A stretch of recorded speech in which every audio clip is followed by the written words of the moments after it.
तो ये बाल विकास का दूसरा मॉक टेस्ट है। पहला मॉक टेस्ट हम कंप्लीट कर चुके हैं। ये बाल विकास के प्रश्नों का दूसरा मॉक टेस्ट है जो सीटेट, एमपीटेट, यूपीटेट में सभी एग्जाम के लिए ये बहुत ज़्यादा बेनिफिटेड साबित होगा। ठीक है, तो हम बहुत कम समय में 20 क्वेश्चन डिस्कस करेंगे। पिछले हमने वीडियो में 10 मिनट में 20 क्वेश्चन डिस्कस करे हैं और इसमें भी हम ऐसे ही करेंगे। ठीक है, तो पहला क्वेश्चन है यहाँ पे, पहला क्वेश्चन है कि बायगॉस्की ने बाल विकास के बारे में क्या कहा है। बायगॉस्की जी ने बाल विकास के बारे में क्या कहा है, आप लोगों को बताना है। पहला, यह संस्कारों की अनुमानसिकी के कारण होता है। दूसरा, यह सामाजिक अनुक्रिया का उत्पाद है। तीसरा, यह औपचारिक शिक्षा का उत्पाद होता है। चौथा, यह समावेशन और समायोजन का परिणाम होता है। ये तो जीन पियाजे जी ने बोला है। तो इसका मैं सही उत्तर आपको बता दूं कि जीन जो बायगॉस्की जी हैं, इनने सबसे ज़्यादा समाज से अनुक्रिया करने पर, समाज के साथ जुड़ने पर बल दिया है, समाज के साथ संपर्क पर बल दिया है। तो सेकंड इसका राइट आंसर है। ठीक है, मॉक टेस्ट है तो ज़्यादा समझा नहीं पाएंगे, थोड़ा सा ही समझा पाएंगे। ठीक है, तो दूसरा है कि निम्नलिखित में से कौन सा विकास का सिद्धांत है। विकास के सिद्धांत हमने कल भी ये क्वेश्चन ऐसे देखा था जब निरंतरता का सिद्धांत आया था, तो आज भी पूछा है कि कौन सा विकास का सिद्धांत है। पहला, सभी की विकास दर समान नहीं होती, ये तो सही है ऑप्शन। दूसरा, विकास हमेशा रेखीय होता है, विकास रेखीय नहीं होता, विकास सर्पिलाकार होता है, ऐसे होता है विकास, सीधी रेखा में नहीं होता। यह निरंतर चलने वाली प्रक्रिया नहीं है, तो ये तो गलत है। निरंतरता का सिद्धांत, विकास निरंतर होता है, ऐसा होना चाहिए था। विकास की सभी प्रक्रिया अंतः संबंधित नहीं है, तो ये भी गलत है। तो ये तीन तो गलत हो गए। अब कौन सा बचा? अब बचा पहला, तो पहला राइट आंसर है। पहले में क्या है कि सभी की विकास दर समान नहीं होती। आपकी विकास दर कुछ और होगी, आप हो सकता है जल्दी विकसित हो गए हो, मैं हो सकता हूँ देरी से विकसित हुआ हूँ, कोई तीसरा है वो एक है संतुलित, उसका विकास हुआ हो। तो सभी की विकास दर अलग अलग होती है, डिफरेंट डिफरेंट रेट होता है विकास का। तो पहला सही है कि सभी की विकास दर समान नहीं होती, कि सब एक ही, सबके जैसा आपका एक ही जैसा विकास हो, ऐसा नहीं होता, तो वो सही है। इसके बाद अगला है कि मानव विकास के क्षेत्रों में विभाजित किया जा सकता है, कि मानव का जो विकास होता है उसके कौन कौन से क्षेत्र हैं, विकास किन किन क्षेत्रों में होता है। पहला, शारीरिक, संज्ञानात्मक, संवेगात्मक और सामाजिक। दूसरा, संवेगात्मक, संज्ञानात्मक, आध्यात्मिक, आध्यात्मिक तो गलत ही है। इसके बाद तीसरा है मनोवैज्ञानिक, संज्ञानात्मक, संवेगात्मक और शारीरिक। चौथा है शारीरिक, आध्यात्मिक, आध्यात्मिक फिर गलत है। तो यहाँ दो ऑप्शन बचे हैं, पहला और सी। तो पहला मेरे हिसाब से सही है, पहला सही है, क्योंकि इसमें शारीरिक विकास जरूरी है और हमने संज्ञानात्मक विकास के बारे में पढ़ा, संवेगात्मक और सामाजिक, ये चारों हमने पढ़े। अब ये मनोवैज्ञानिक विकास जो है, मनोवैज्ञानिक विकास जो है ये संज्ञानात्मक विकास में ही आ जाएगा, इसलिए हम पहले क्वेश्चन को टिक करेंगे, भाई हमारा राइट आंसर है। इसके बाद अगला है कि भाई विकास शुरू होता है, तो आपको बताना है कि विकास कब से शुरू होता है। दो कॉन्सेप्ट होते हैं, विकास और वृद्धि, ग्रोथ एंड डेवलपमेंट। तो विकास शुरू होता है भाई प्रसवपूर्ण अवस्था से, जब माता के गर्भ में रहता है बच्चा तभी से विकास शुरू हो जाता है और जीवन के अंत तक चलता है। इसलिए हम कहते हैं कि विकास प्रसवपूर्ण अवस्था से शुरू होकर जीवन पर्यंत चलता है और वृद्धि जन्म के बाद से शुरू होती है और 17-18 वर्षों तक चलती है या परिपक्व अवस्था तक चलती है। तो विकास कब शुरू होता है? प्रसवपूर्ण अवस्था से, जब बालक माँ के पेट में रहता है वो होती है प्रसवपूर्ण अवस्था। उसके बाद आती है शैशव अवस्था। इसके बाद 31 है, 31वां है कि निम्नलिखित में से डैश के अतिरिक्त सभी वातावरणीय कारक विकास को आकार देते हैं। तो एक के अतिरिक्त चार ऑप्शन में से ऐसा कौन सा है जो वातावरणीय कारक नहीं है? तो पौष्टिकता की गुणवत्ता, कैसा भोजन आप दे रहे हैं, कैसी शिक्षा आप दे रहे हैं, कैसी संस्कृति और समाज में वो पल रहा है, उसका पोषण हो रहा है, ये तो सारे वातावरणीय कारक हैं। लेकिन शारीरिक गठन, उसके शरीर का गठन कैसा है, अच्छा हष्ट पुष्ट है, पतला है, बहुत ज़्यादा मोटा है, तो ये उसके पेरेंट पे डिपेंड करता है, ये हेरिडिटी पे डिपेंड करता है, ये शारीरिक गठन पे। ये शारीरिक गठन जो है ये वातावरणीय कारक नहीं है, अनुमानसिक कारक है। तो डी हमारा राइट आंसर है, डी। इसके बाद अगला ऑप्शन है कि किशोर डैश का अनुभव करते हैं। कौन? किशोरों के बारे में पूछा है। किशोर अवस्था यानी कि 13 वर्ष से लेकर 18 वर्ष के आसपास। तो किशोर खालिस्तान का अनुभव करते हैं। बचपन में किए गए अपराधों के प्रति डर, अब बचपन में किए गए अपराध अब क्यों डरेगा किशोर अवस्था में। आत्मसिद्धि के भाव, जीवन के बारे में परितृप्ति नहीं, दुश्चिंता और स्वयं से सरोकार। ये सही है आपका राइट आंसर। राइट आंसर आपका कौन सा है? राइट आंसर है आपका डी, एंजाइटी, यानी कि इसको चिंता या चिंता में रहता है, तनाव में रहता है और स्वयं से मतलब रखता है। स्वयं से सरोकार का मतलब है बस स्वयं से मतलब। तो डी हमारा राइट आंसर है, किशोर अवस्था की ये विशेषताएं हैं। इसके बाद भाई अगला है कि मिश्रित आयु वर्ग वाले विद्यार्थियों की कक्षा से व्यवहार रखने वाले टीचर के रूप में सबसे ज़्यादा महत्वपूर्ण क्या है आपके लिए। मतलब आप मिश्रित आयु वर्ग की कक्षाओं से मतलब रखते हैं, तीसरी चौथी कक्षा या 5वीं 6वीं 8वीं 10वीं सारी कक्षाओं से आप व्यवहार रखते हैं, तो क्या जरूरी है आपके लिए। तो यहाँ मैं आपको राइट आंसर बताता हूँ कि विकास की अवस्थाओं के बारे में आपको जानकारी होना जरूरी है, कि कौन सी शैशव अवस्था है, कौन सी पूर्व बाल अवस्था है, कौन सी उत्तर बाल अवस्था है, कौन सी किशोर अवस्था है। सारी अवस्थाओं का ज्ञान आपको अच्छे से होना चाहिए। तो बी हमारा इसका राइट आंसर होगा। इसके बाद हमारा अगला है कि संकल्पनाओं की व्यवस्थित प्रस्तुति संकल्पनाओं की व्यवस्थित प्रस्तुति विकास के निम्नलिखित किन सिद्धांतों के साथ संबंधित हो सकती है? इसका आपको सही आंसर बताना है। बहुत ज्यादा डीपली पूछा जाने वाला क्वेश्चन है, तो इसका आंसर मैं आपको नहीं बताऊंगा। आप इसका आंसर कमेंट में करेंगे कि 34 का आंसर कौन सा है। कल बहुत कम लोगों ने कमेंट किया है, मैं उनका उत्तर अभी दे रहा हूं, और इसका आप कमेंट करें, फिर मैं आपका आंसर कमेंट में दूंगा। ये अच्छा क्वेश्चन है, इसलिए मैंने इसको छोड़ दिया है। आप कमेंट करें, आप अपना दिमाग लगाएं इसमें कि कौन सा है इसका आंसर। अच्छा क्वेश्चन है 34। इसके बाद हम आते हैं 35 पे कि मानव विकास एवं वृद्धि की समझ। यदि शिक्षक को मानव के विकास की और वृद्धि की समझ है तो उसको ये खालिस्तान के योग्य बना देती है। पहला, पढ़ाते समय विद्यार्थियों संवेगों पर नियंत्रण रखा जाए। अलग अलग विद्यार्थियों की शिक्षक के बारे में स्पष्ट नहीं, यहाँ शिक्षण है, टीचिंग है, यहाँ टीचर नहीं है, टीचिंग है।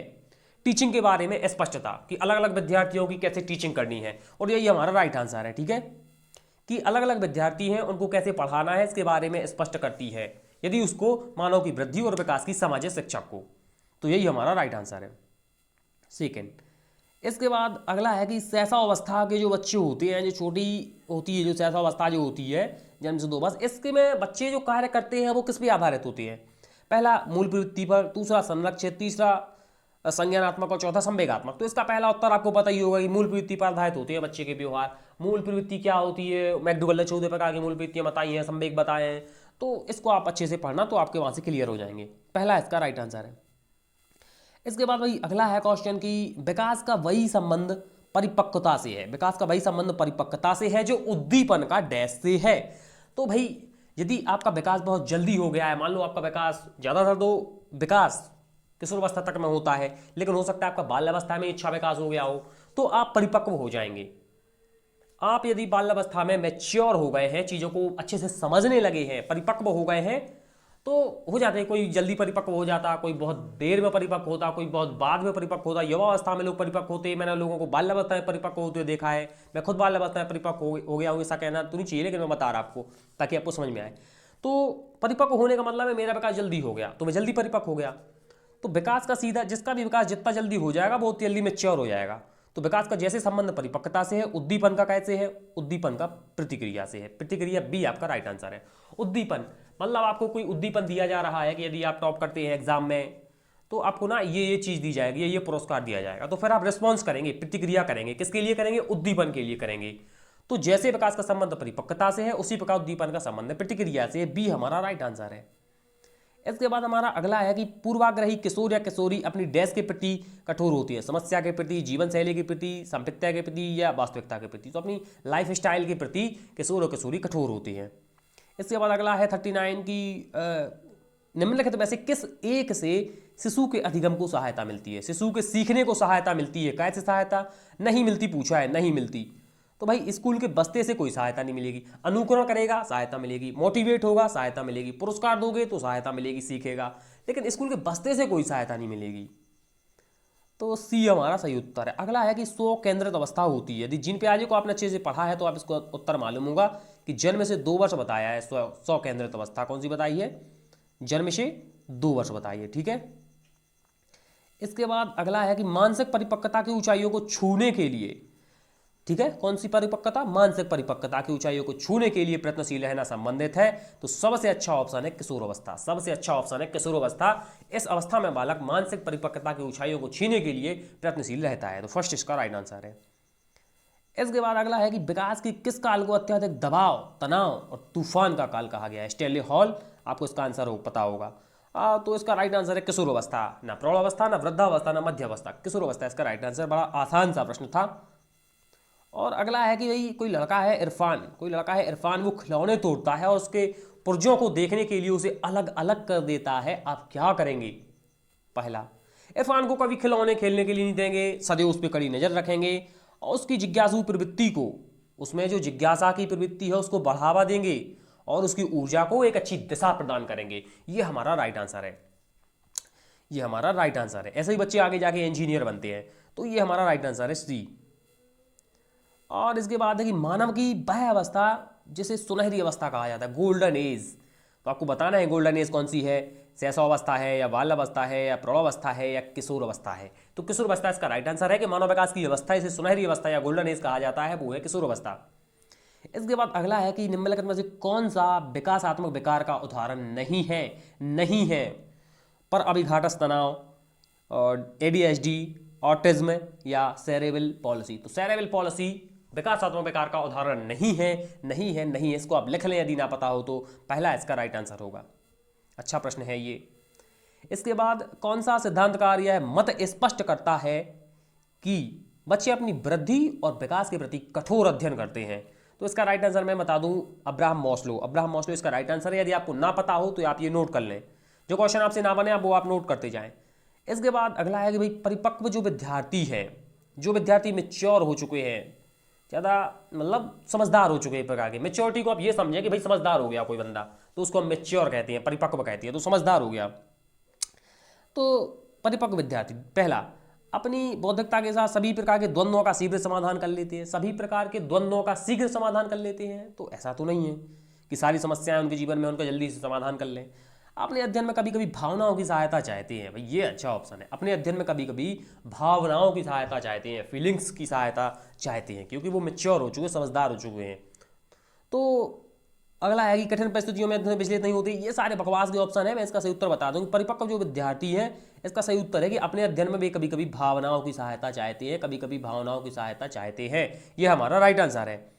इसके बाद लगभग हमने सारे क्वेश्चन कंप्लीट कर लिए हैं, और शायद मुझे नहीं पता कि टाइम कितना हो गया। और एक क्वेश्चन मैंने बोला था कि आप लोग को उसका उत्तर देना है, कौन सा था वो मैं बता दूं एक बार और। 34 था कि कंसेप्ट को अच्छे से व्यवस्थित रूप से प्रस्तुत करने के विकास के निम्नलिखित किन सिद्धांतों के साथ संबंधित हो सकती है? कंसेप्ट को अच्छे से व्यवस्थित प्रस्तुति देनी है, कोई भी कंसेप्ट अच्छे से पढ़ाना है, तो किस सिद्धांत के साथ ये संबंधित हो सकता है? 4 में से आपको बताना है कि 34 का कौन सा राइट आंसर है। और जितने भी आपके सही हुए हों तो कृपया कमेंट करें कि सर मेरे इतने सही हुए हैं। और जो भी आपको डाउट है, या जो भी आपको जिस क्वेश्चन पे थोड़ा सा लग रहा है कि ये क्वेश्चन से नहीं बन रहा है, या जो भी आपको प्रॉब्लम है, तो आप कमेंट करें, ठीक है? मैं सबकी कमेंट पढ़ता हूँ, आंसर देता हूँ। तो यदि आपने हमारे चैनल को सब्सक्राइब ना किया हो तो प्लीज़ हमारे चैनल को सब्सक्राइब कर दें, लाइक कर दें और शेयर कर दें। और ये हमारी वीडियो का एंड है, और मिलते हैं हम अपने अगले वीडियो में।